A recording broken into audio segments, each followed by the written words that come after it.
شروع اللہ کا نام لے کر جو بڑا مہربان نہایت رحم والا ہے۔ ایک طلب کرنے والے نے عذاب طلب کیا جو نازل ہو کر رہے گا، یعنی کافروں پر، اور کوئی اس کو ٹال نہ سکے گا، جو بلندیوں والے اللہ کی طرف سے نازل ہوگا، جس کی طرف روح القدس اور دوسرے فرشتے چڑھتے ہیں، اس روز نازل ہوگا جس کا طول 50,000 برس ہوگا۔ تو تم کافروں کی باتوں کو حوصلے کے ساتھ برداشت کرتے رہو۔ لوگ اس دن کو دور سمجھتے ہیں، جبکہ ہماری نظر میں وہ قریب ہے۔ جس دن آسمان ایسا ہو جائے گا جیسے پگھلا ہوا تانبا، اور پہاڑ ایسے جیسے رنگین اون، اور کوئی دوست کسی دوست کو نہ پوچھے گا، حالانکہ ایک دوسرے کو سامنے دیکھ رہے ہوں گے۔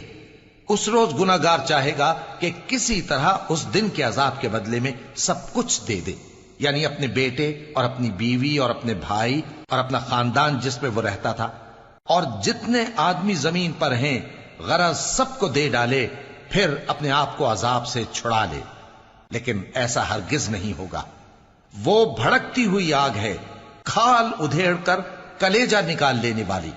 وہ ان لوگوں کو اپنی طرف بلائے گی جنہوں نے دین حق سے اعراض کیا اور منہ پھیر لیا، اور مال جمع کیا پھر سینت سینت کر رکھا۔ کچھ شک نہیں کہ انسان کم حوصلہ پیدا ہوا ہے۔ جب اسے تکلیف پہنچتی ہے تو گھبرا اٹھتا ہے، اور جب ملتا ہے اس کو مال تو بخیل بن جاتا ہے۔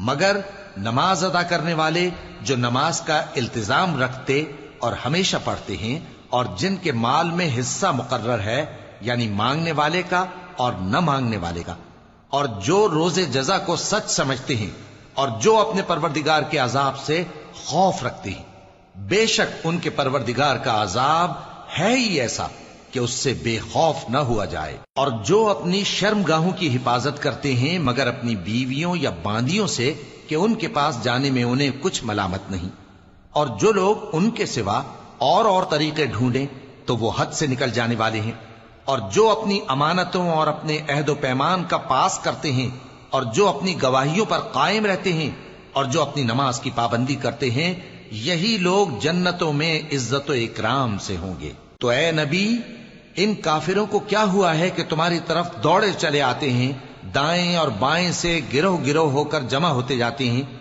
کیا ان میں سے ہر شخص یہ امید رکھتا ہے کہ نعمت کے باغ میں داخل کیا جائے گا؟ ہرگز نہیں۔ ہم نے ان کو اس چیز سے پیدا کیا ہے جسے یہ جانتے ہیں۔